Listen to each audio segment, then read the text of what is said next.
Although we colloquially talk about time management, in reality we can only manage ourselves in the inexorable time that passes the same for everyone. Well, unless someone is a minute late, then it feels like an hour, just like planking. A minute is an eternity.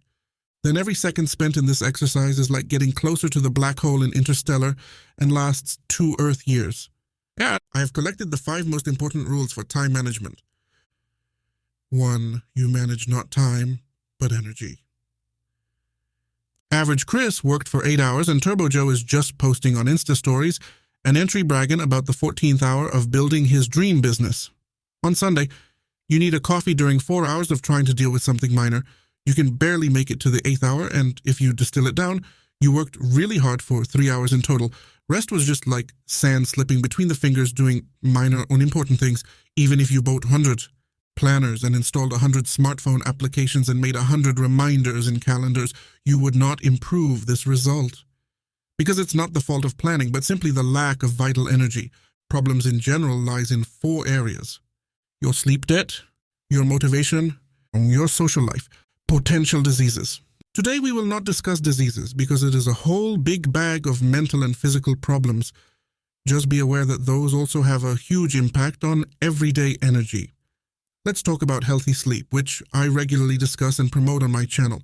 Do you regularly sleep for up to 8 hours, or rather 5 to 6 hours, and then on the weekend try to make it up for weekdays? Or take regular naps? If so, we have the first suspect of low energy. Optimal sleep for an adult is 8 hours, which allows for healthy regeneration. Anything less than 7 hours will result in numerous attention and health consequences. There is no chance of sleeping less than 7 hours and not suffering health and functional consequences. You cannot cheat your biology. Average human needs healthy amounts of sleep, and no trick will make it otherwise. In addition to sleep, it is worth adding that you should also deliberately plan and use rest, i.e., doing things that give you fun without feeling guilty. Rest is key to managing your energy. And feeling guilty when you're resting results in not resting properly at all. Your motivation for a given task results directly from whether you do what you like or what you have to do. Resenting your job will sap your energy very quickly, and there's really not much you can do. I won't convince you to love a job that will tear your veins out. Better look around for alternatives quickly. Your social life is, in a sense, spiritual energy. Let's start with the family, which can provide a lot of good motivation to act, especially when there are difficult times at work. On the other hand, if you come to work after a fight with your spouse during breakfast, it's no wonder that you can't concentrate well on the task. Maintain a good family and social life. This will give you the drive to do difficult tasks. Manage your energy better, and you will see that you will have time for more things. 2. Refuse often. Learn to say no. When, during a course or during a consultation, I discussed the so-called Eisenhower's priorities matrix, a very characteristic category of tasks appears there, namely external crises. That is, crisis begins when someone throws at us in the form of, "Listen, there's a question if you could help me with," or, "Because your aunt has been at home with a sprained ankle for 4 weeks, would you like to do some shopping for her?" That is, someone else's crises that fall into our hands like a hot potato. And of course, people brought up on the so-called people pleasers, i.e. people who put the needs of others above their own, will always say yes to their own demise. The problem is that this is the fastest way to get exploited like this. In fact, I don't encourage you to always say no. It's worth helping from time to time. There's nothing wrong with that. But refuse often, because it gets worse when it turns into habitual postponing of things that are important to you, even simple rest, just to make someone else happy. Saying no is a very healthy art, being assertive towards other people's problems and focusing on solving your own. This is a good step towards effective time management, or rather, not losing control over your tasks. 3. Don't forget about entertainment.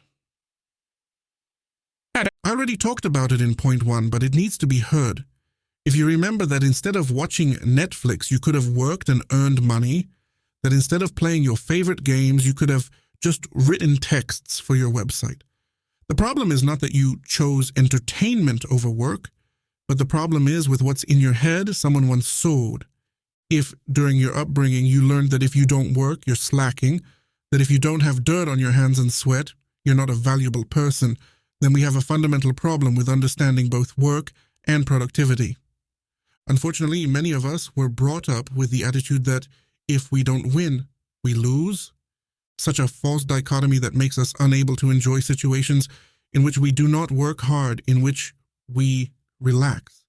And yet, we need rest like air, but with this approach, we will not rest well, and then we will not work any better.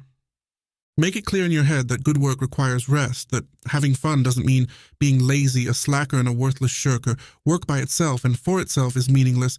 It is worth knowing why you work hard if you want to dedicate yourself so much to work at the expense of your own rest.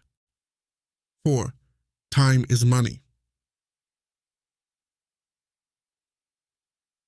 This is an old saying that clearly shows that our basic currency is time. Time that we can value on an hourly basis. Why? Therefore, sometimes to make important life decisions, e.g., is the time spent with my children worth the extra cash that I will earn standing in the cold distributing leaflets? Basically, you can ask yourself, how much do I value time with my family? If it's priceless, it's probably more important than taking on overtime and being away from your own family.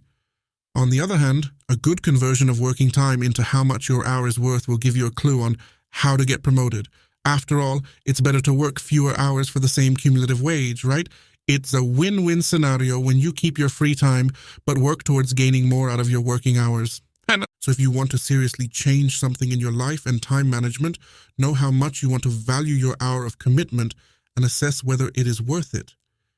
And if it's not worth it, don't push yourself to this place and give up. You will be a much happier person.